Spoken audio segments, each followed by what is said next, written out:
Welcome to my video blog, Business and Professional Ethics, Dialectics of Direction and Change.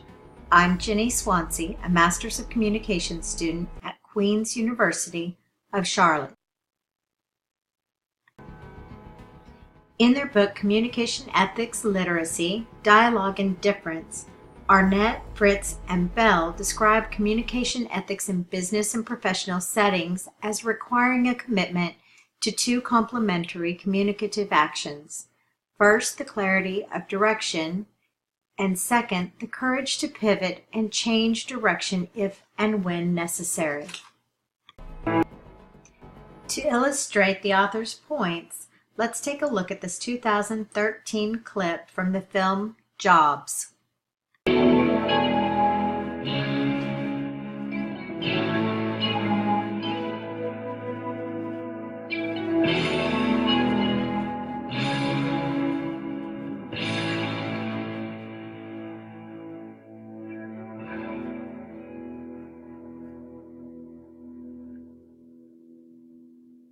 Who did these? I did so.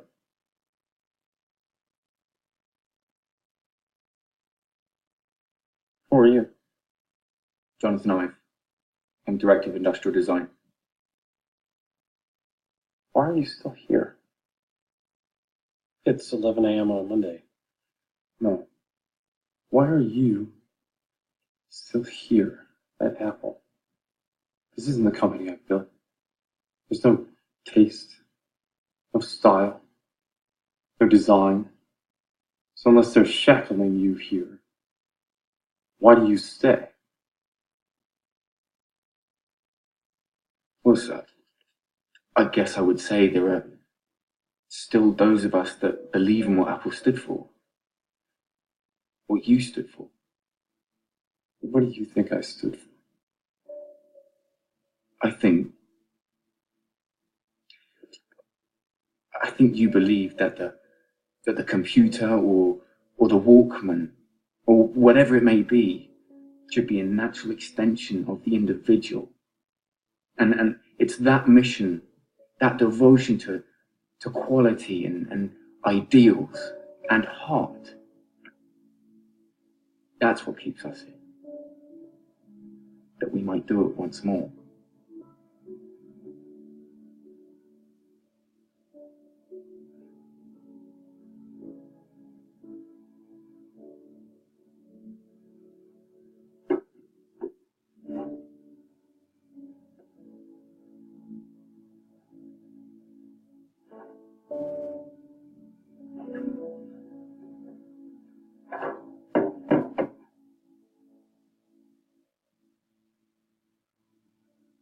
Okay, whatever you're working on, the rest of the day I want you to forget it. I want everyone to design something new. I don't care what it is, I don't care if it's technology, just create something. Something useful. Something you care about.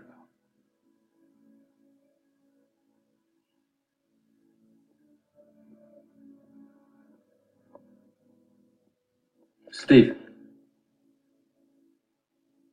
we're glad you're back. I'm not back.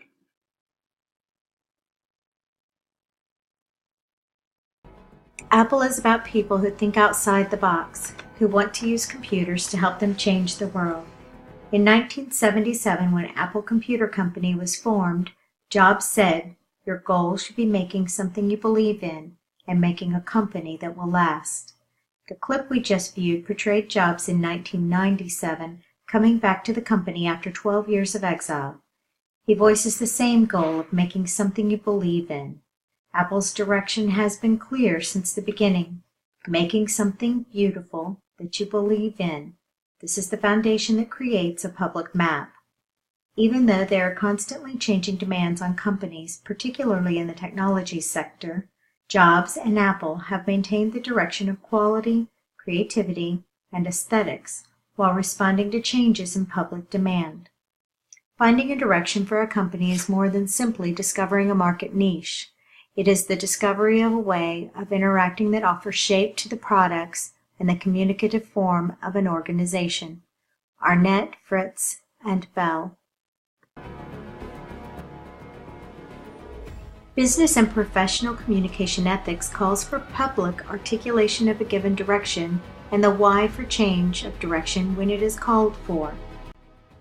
The courage to pivot and change when necessary is exemplified in this clip.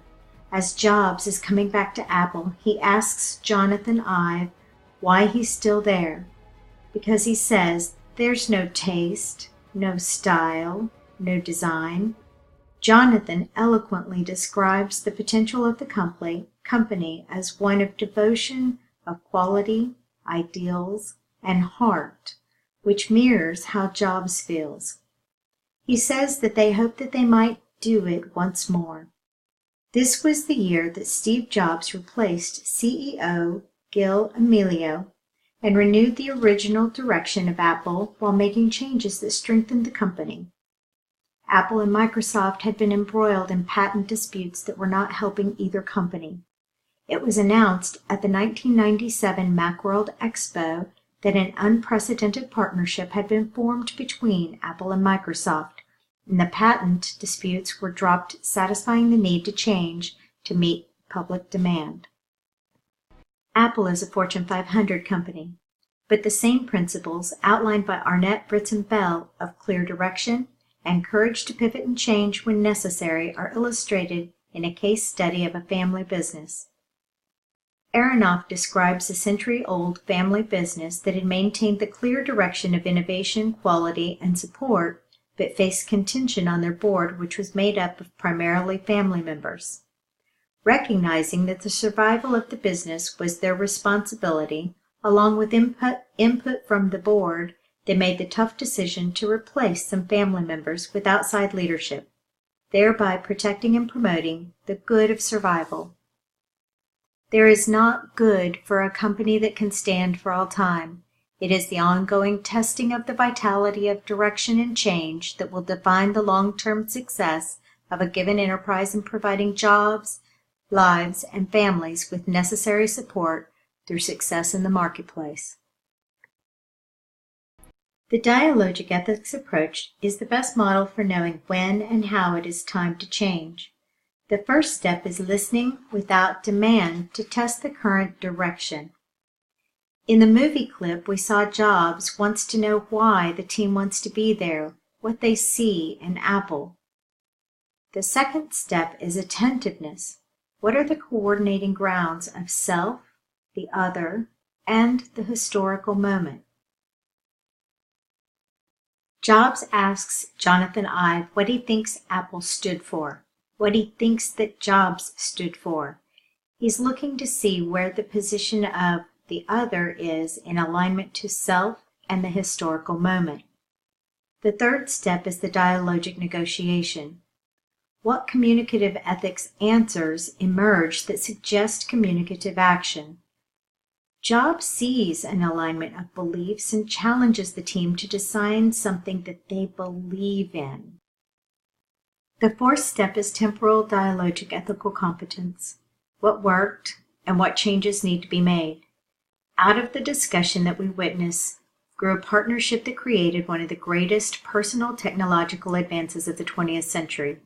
I wanted to share a short clip that illustrates the change Apple made after Jobs returned as CEO. The device I'm about to introduce to you is going to revolutionize an entire industry. It's a music playing device. Okay, we'll get to that in a minute. Because what it represents is as important as what it is. It's a tool for the heart. And when you can touch someone's heart, that's limitless. If I do say so myself, it's insanely cool. It's a music player. It's 1,000 songs in your pocket.